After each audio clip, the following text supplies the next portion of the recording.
Hi, I'm Dr. Jenkins.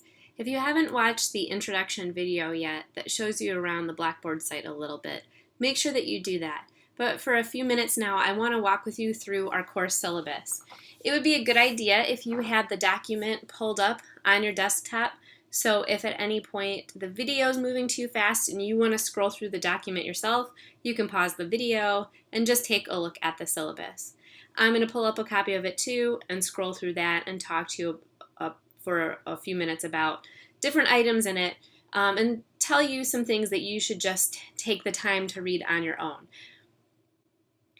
Okay, so first let's find the syllabus. It's here in the left-hand menu. When you click on the link, you should be able to download a Microsoft Word file of the course syllabus. At the top you see contact information for me, including my office address, which is in 5057 Woodward on the 9th floor with the English department. I have office hours every week, Tuesdays 1:30 to 2 and Thursdays from 10 to 11, or you can make an appointment with me for Fridays. I really invite you to come. Take the time to visit me in my office. We can have great conversations about your writing. If you're already on campus, it would be a good thing to do, even just to stop in and say hi and meet me as the semester's starting. But I can also meet with you via Skype or Google Hangout, or we can talk on the phone if that's helpful.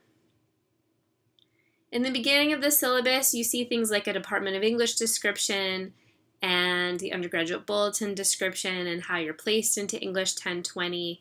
So all of those things are items that you might see in other course syllabi as well.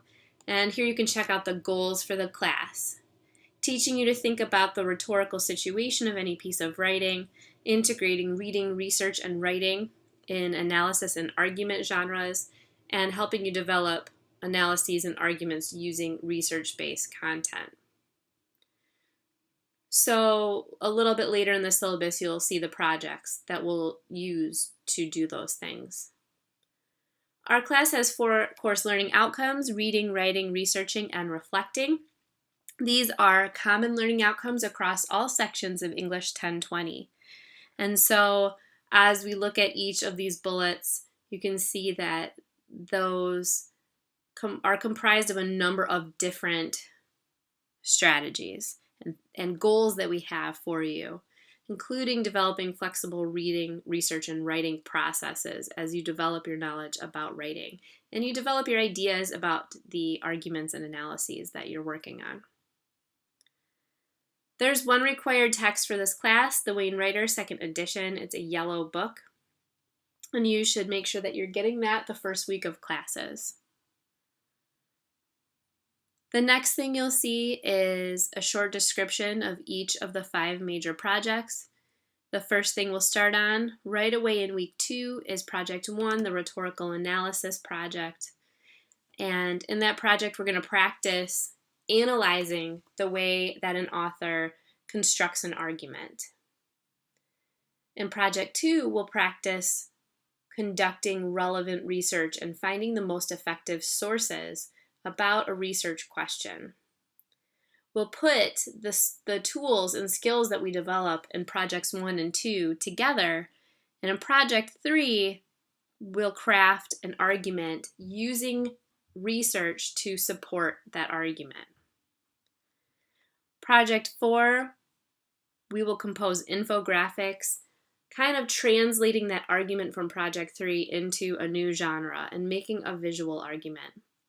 And then finally in project 5, you will write a reflective argument describing how you have made progress in writing, reading, research, and reflection, and using the work you've done throughout the course as evidence for that. So you'll see when we take a look at the course schedule in a little bit, and if you've already looked at the weekly activities folders, that to work on each of these 5 projects over the course of this semester, there will be a number of smaller assignments.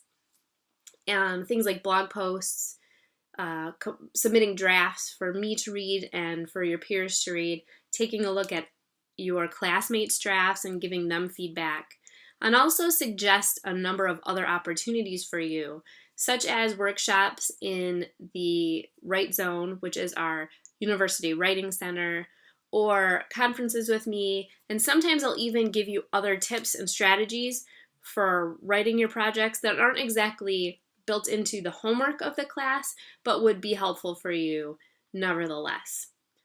So this isn't a class where I just kind of send you off and you work on something and then you submit a paper, but we have little bits of these projects due each week so that we can create a supportive writing and learning environment, and you can get help along the way. Okay, you can also see in the syllabus the expectations that I have for how you'll submit your assignments through Blackboard, how those should be saved, how formatting should be used, and I will walk through that with you as we work on Project 1 as well. You can read about the expectations for computer use in the course. It's very important that you're able to save documents using Microsoft Word.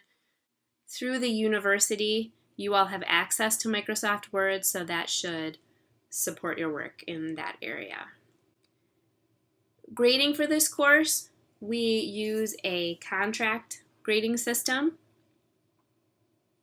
I will review the contract grading system in a separate video, but you'll want to take a few minutes to read through this very carefully and then go check out that video.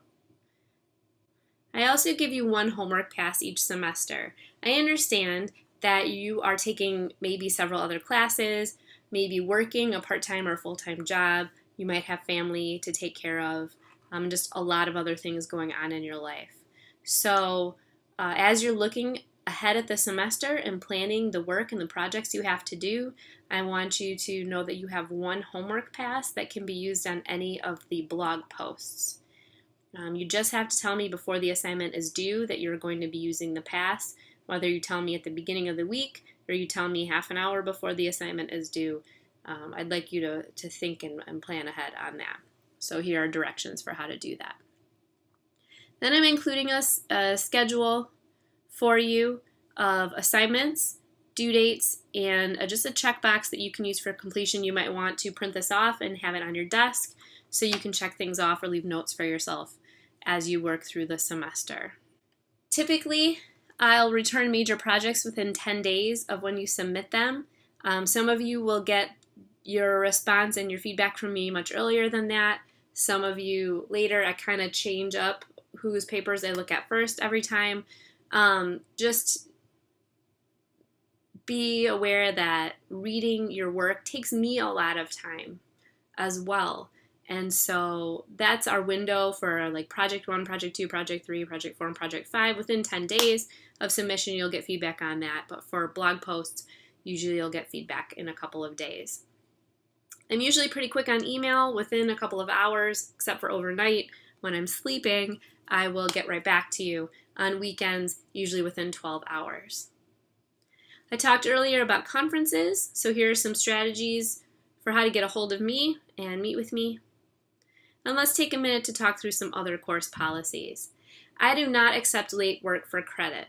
So anything that you submit late, you won't get comments or feedback on it. I feel like I've paced the course appropriately for you and me to spend adequate time writing on and commenting on assignments. You have to submit all 5 major projects to be eligible to pass the course, so keep that in mind. The ad withdrawal and incomplete policies are in here. And also, take a few minutes to read through this email netiquette policy. These are directions for how to use email in a course and how to use email professionally. And I'll expect that you are demonstrating these behaviors in your email with me.